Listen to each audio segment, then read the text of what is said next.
বন্ধুরা, সামনে রথযাত্রা আসছে। সেই রথযাত্রা উপলক্ষে আজ খুব সাধারণ দুটো জিনিস নিয়ে আমি এই সুন্দর ভগবান জগন্নাথ দেবের প্রতিকৃতিটি বানিয়ে দেখাচ্ছি। এর জন্য প্রথমে আমি নিয়ে নিয়েছি পন্ডস আর ভেসুকিয়ারের দুটো ফেলে দেওয়া কৌটো। বন্ধুরা, আজ তোমাদের এই দুটো খুব সাধারণ দুটো জিনিস দিয়ে খুব সুন্দর একটি জগন্নাথের মূর্তি বানিয়ে দেখাবো। তোমরা অবশ্যই সম্পূর্ণ ভিডিওটা দেখবে, তাহলে তোমরা খুব সহজে বাড়িতে খুব সুন্দর জগন্নাথের মূর্তি বানাতে পারবে। অবশ্যই সম্পূর্ণ ভিডিওটা কিন্তু দেখবে যে আমি কিভাবে বানিয়েছি। খুবই সহজ, তোমরা দেখলে খুব সহজে বাড়িতে বানাতে পারবে। তোমরা অবশ্যই সম্পূর্ণ ভিডিওটা দেখো। বন্ধুরা, প্রথমে কৌটোগুলির উপর থেকে যে প্লাস্টিকের আবরণ থাকে সেটা খুব সাবধানে খুলে ফেলে দিতে হবে, না হলে এই কৌটোগুলোর উপর রং লাগবে না। সেজন্য আমি খুব সাবধানে প্লাস্টিকগুলো খুলে ফেলে দিয়েছি। এবার এই দুটো কৌটোকে কাজে লাগানোর জন্য আমি ফেবিকুইক ইউজ করেছি। বন্ধুরা, তোমরা চাইলে অন্যান্য আঠাও ইউজ করতে পারো। দেখেছো আমি কিভাবে এই দুটো কৌটোকে একসাথে জোড়া লাগিয়ে দিয়েছি। এবার ভগবান জগন্নাথ দেবের হাত বানানোর জন্য আমি যে স্কেচ পেনগুলো হয় তার ঢাকনা দিয়ে ভগবান জগন্নাথ দেবের দুটো হাত বানিয়েছি। বন্ধুরা, তোমরা আঠা দিয়ে লাগানোর পর কিন্তু একটু অপেক্ষা করবে, না হলে কি হবে, যখন তুমি রং করবে তখন কিন্তু এগুলো খুলে যেতে পারে। খুব সাবধানে কিন্তু রং করতে হবে। আমি প্রথমে এই জগন্নাথ দেবের সম্পূর্ণ শরীরে কালো রং করে দিয়েছি। বন্ধুরা, আমরা তো জানি যে জগন্নাথ দেব কালো রঙেরই হয়, তাই সম্পূর্ণ কালো রং করে দিয়েছি। শুধু যেখানে আমি চোখ আঁকবো, মুখ আঁকবো, সেই জায়গাগুলো একটু সাদা রেখেছিলাম।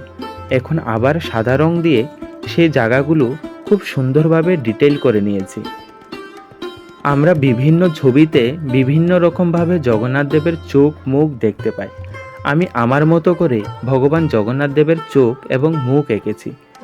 আর এখানে ভগবান জগন্নাথ দেবের যে শরীর আছে সেখানে একটি পদ্মফুল আঁকার চেষ্টা করেছি। তোমরা চাইলে তোমাদের পছন্দ মতো অনেক কিছু আঁকতে পারো।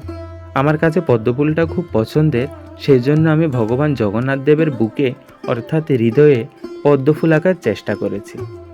ভগবান জগন্নাথ দেবের দুটো বড় বড় চোখ থাকে। সেই চোখগুলোর যে সাইডগুলো থাকে সেখানে আমি লাল রং দিয়েছি। দুটো চোখেই লাল রং দেওয়ার পর তারপর মুখেও লাল রং দিয়েছি। ভগবান জগন্নাথ দেবের সব থেকে সুন্দর জিনিস হচ্ছে ভগবান জগন্নাথ দেবের খোলা বড় বড় দুটো চোখ। ভগবান জগন্নাথ দেব নাকি কখনো চোখের পলক ফেলেন না, সেই জন্য ভগবান জগন্নাথ দেবের চোখেও কোনো পলক নেই। বন্ধুরা, এবার আমি ভগবান জগন্নাথ দেবের বুকের মধ্যে অর্থাৎ হৃদয়ের উপরে যে পদ্মফুলটি এঁকেছি সেটাও রং করে দিয়েছি। বন্ধুরা, তোমাদের কিছু কথা বলি। মনে রাখবে, আমরা আমাদের চারপাশে এমন অনেক জিনিস ব্যবহার করি যেগুলো ব্যবহার করার প্রয়োজনীয়তা ফুরিয়ে গেলে আমরা সেই সব জিনিসকে ফেলে দিই। আমরা কিন্তু চাইলে সেই সকল জিনিসকে ফেলে না দিয়ে নতুন নতুনভাবে সেই সব জিনিসকে কাজে লাগাতে পারি। ঠিক যেমন করে আমি খুব সাধারণ দুটো কৌটোকে কাজে লাগিয়ে এই সুন্দর ভগবান জগন্নাথ দেবের প্রতিকৃতিটি বানিয়েছি। এবার ভগবান জগন্নাথ দেবের চোখ এঁকে দিলাম। দেখুন বন্ধুরা, চোখ আঁকার পর এই মূর্তিটি যেন একেবারে জীবন্ত হয়ে উঠেছে। মনে হচ্ছে যেন ভগবান জগন্নাথ দেব আমার দিকেই তাকিয়ে আছেন। এবার ভগবান জগন্নাথ দেবের একটু শৃঙ্গার করার পালা। আমি আমার মতো করে ভগবান জগন্নাথ দেবকে সাজিয়ে দিয়েছি। বন্ধুরা, তোমরা চাইলে তোমাদের মতো করেও এই ভগবান জগন্নাথ দেবের প্রতিকৃতিটি বানিয়ে সাজাতে পারো। বন্ধুরা, তোমরা চাইলে তোমাদের বাড়িতে যদি ছোট ভাই বোন থাকে তাহলে তোমরা কিন্তু এইভাবে এই সকল কাজ তোমরা তোমাদের ছোট ভাই বোনদের শেখাতে পারো। তাহলে তারা বিদ্যালয়ে যে ক্রাফটের প্রতিযোগিতাগুলি হয় সেখানে এই সকল জিনিস জমা দিতে পারবে এবং বাড়িতেও সাজিয়ে রাখতে পারবে। ভগবান জগন্নাথ দেবের একটি মুকুট বানানোর জন্য আমি একটি কাগজকে কেটে নিয়েছি এবং আঠা দিয়ে সেই কাগজের মুকুটটিকে ভগবান জগন্নাথ দেবের যে প্রতিকৃতিটি বানিয়েছি তার উপর লাগিয়ে দিলাম। বন্ধুরা, দেখতে পাবে যে মুকুটটি লাগানোর পর ভগবান জগন্নাথ দেবকে আরও খুব বেশি সুন্দর লাগছিল। তোমাদের কেমন লাগছে অবশ্যই কিন্তু তোমরা কমেন্ট করে জানাবে। বন্ধুরা, দেখতে পেলে তো খুব সাধারণ কিন্তু দুটো কৌটো দিয়ে আমি এই সুন্দর ভগবান জগন্নাথ দেবের প্রতিকৃতিটি বানিয়ে নিলাম। তোমরাও চাইলে তোমাদের বাড়িতে এমন যদি কৌটো থেকে থাকে তাহলে এইভাবে ভগবান জগন্নাথ দেবের প্রতিকৃতি বানাতে পারো। সামনে রথযাত্রা আসছে, সেই উপলক্ষে আমার এই ছোট্ট প্রচেষ্টা তোমাদের কেমন লেগেছে অবশ্যই জানাবে। তোমরাও কিন্তু বাড়িতে এরকম মূর্তি বানাতে পারো।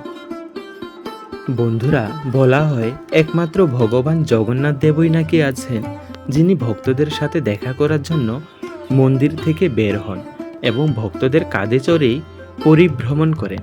বন্ধুরা, কি সুন্দর লাগছে এই ছোট্ট মূর্তিটি, তোমাদের কেমন লেগেছে জানাবে কিন্তু। আর এরকম ছোট ছোট কাজ যদি আরও দেখতে চাও তাহলে অবশ্যই আমার চ্যানেল দিনেশের কাজ সাবস্ক্রাইব করবে। আমি চাইব এরকম আরও ছোট ছোট ফেলে দেওয়া জিনিস দিয়ে বিভিন্ন জিনিস বানিয়ে তোমাদের সামনে তুলে ধরার। বন্ধুরা, আজ আর বেশি কিছু বললাম না। তোমরা অনেক অনেক ভালো থাকো, সুস্থ থাকো। সামনে রথযাত্রা আসছে, অবশ্যই তোমরা এই রথযাত্রা উপলক্ষে এরকম ছোট্ট ভগবান জগন্নাথ দেবের মূর্তি বানাতে পারো। অবশ্যই বানিয়ে আমাকে কমেন্ট করে জানাবে। বন্ধুরা, দেখলে তো খুব সাধারণ দুটো কৌটো থেকে কি সুন্দর আমি জগন্নাথ দেবের প্রতিকৃতিটি বানালাম। পৃথিবীতে একমাত্র শিল্পী মানুষরাই পারে যারা বিভিন্ন ফেলে দেওয়া জিনিসকে নতুন করে সাজিয়ে গুছিয়ে রাখার জন্য।